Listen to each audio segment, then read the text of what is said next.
안녕하십니까. 오늘의 주요 뉴스를 전해드립니다. 안녕하십니까? 발표된 한국은행의 가계부채 통계에 따르면 고금리 기조 속에서 가계부채 증가세가 다소 둔화된 것으로 나타났습니다.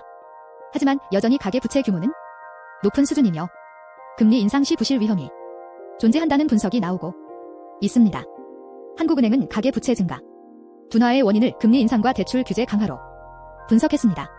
실제로 주택담보대출을 중심으로 가계대출 증가율이 전분기보다 낮아진 것으로 확인됩니다.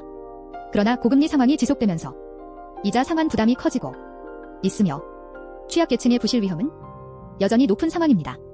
건전한 경제 성장을 위해서는 가계부채 관리가 필수적입니다. 무분별한 대출 확대를 억제하고 부실 채권에 대한 선제적인 관리가 필요합니다. 또한 금리 인상에 따른 취약계층의 어려움을 해소하기 위한 정책적 지원도 강화해야 합니다. 공정한 금융 시스템 구축과 책임 있는 대출 문화 정착을 통해 가계 경제의 안정성을 확보해야 합니다. 안녕하십니까. 북한이 핵, 미사일 개발을 지속하면서 한반도 안보 위협이 고조되고 있습니다.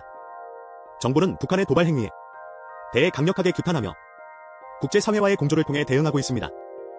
북한은 단거리 탄도미사일을 발사하는 등 도발 행위를 이어가고 있습니다. 이러한 북한의 행동은 한반도 평화와 안정을 해치는 명백한 도발 행위입니다. 정부는 북한의 도발에 대해 단호하게 대응하고 굳건한 한미 동맹을 바탕으로 북한의 핵 미사일 위협에 맞서 나갈 것입니다. 국가안보는 국민의 생명과 재산을 보호하는 가장 기본적인 의무입니다. 튼튼한 안보체계 구축과 국제공조 강화를 통해 북한의 위협에 효과적으로 대응해야 합니다. 자유와 평화를 지키기 위한 확고한 안보 의지를 보여주어야 합니다. 안녕하십니까? 교권 침해 사례가 잇따르면서 교사 보호를 위한 제도 개선 요구가 이어지고 있습니다. 교육계에서는 학생 지도와 생활교육 과정에서 교사의 정당한 교육 활동을 보호할 수 있는 제도적 장치 마련이 필요하다는 목소리가 나오고 있습니다. 교권 침해 사례 증가는 교육 현장의 갈등, 구조와 제도적 미비점이 복합적으로 작용한 결과로 분석되고 있습니다. 이러한 상황은 교사들의 교육 활동에 부담을 주고 학교 현장의 안정성을 저해할 수 있다는 우려가 제기됩니다. 정부는 교권 침해 문제에 대해 제도 개선 방안을 검토하고 재발 방지를 위한 대책 마련에 나서고 있습니다. 교육은 국가의 미래를 좌우하는 핵심 분야입니다. 교사의 정당한 교육 활동이 존중받는 환경을 조성하고 법과 원칙에 따른 학교 질서 확립이 중요합니다. 공정한 교육 환경 조성과 교사 보호 장치 강화를 통해 교육의 질을 높여야 합니다. 안녕하십니까. 글로벌 반도체 산업 경쟁이 심화되면서 한국의 기술 경쟁력 강화가 시급한 과제로 떠오르고 있습니다. 미국과 중국 등 주요 국가들이 반도체 산업 육성에 적극적으로 나서면서 한국의 위상이 흔들릴 수 있다는 우려가 제기되고 있습니다. 반도체 시장은 메모리 반도체 가격 하락과 수요 둔화로 인해 어려움을 겪고 있습니다.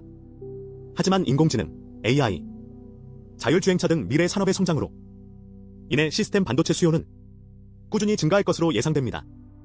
정부는 반도체 산업 경쟁력 강화를 위해 연구개발, R&D, 투자 확대, 인력 양성, 세제 지원 등 다양한 정책을 추진하고 있습니다. 미래 산업을 선도하기 위해서는 기술 혁신이 필수적입니다. 반도체 산업은 국가 경제의 핵심 동력이며 기술 경쟁력 확보는 국가 안보와도 직결되는 문제입니다. 자유로운 경쟁 환경 조성과 지속적인 투자 확대를 통해 반도체 산업의 미래를 밝혀야 합니다. 안녕하십니까? 저출산 고령화 현상이 지속되면서 연금 개혁의 필요성이 커지고 있습니다. 인구 구조 변화에 따라 연금 제도의 지속 가능성에 대한 우려가 제기되고 있으며 장기적인 관점에서 제도 개선이 필요하다는 의견이 이어지고 있습니다. 인구 통계 자료를 보면 출산율 저하와 고령, 인구 비중 확대가 동시에 진행되고 있습니다. 이러한 변화는 연금 수급자 증가와 경제활동, 인구 감소로 이어져 연금 재정에 부담을 줄 수 있다는 분석이 나옵니다. 정부는 연금 제도 개선을 위한 논의를 이어가고 있으나 다양한 이해 관계로 인해 의견 조율에 시간이 걸리고 있습니다. 연금 개혁은 재정 안정성뿐 아니라 세대 간 형평성을 함께 고려해야 하는 과제입니다. 미래 세대의 부담을 완화하고 제도의 지속 가능성을 높이기 위해 사회적 합의를 바탕으로 한 책임 있는 논의가 필요합니다. 지금까지 그전 뉴스에서 전해드렸습니다. 구독과 좋아요는 큰 힘이 됩니다. 감사합니다.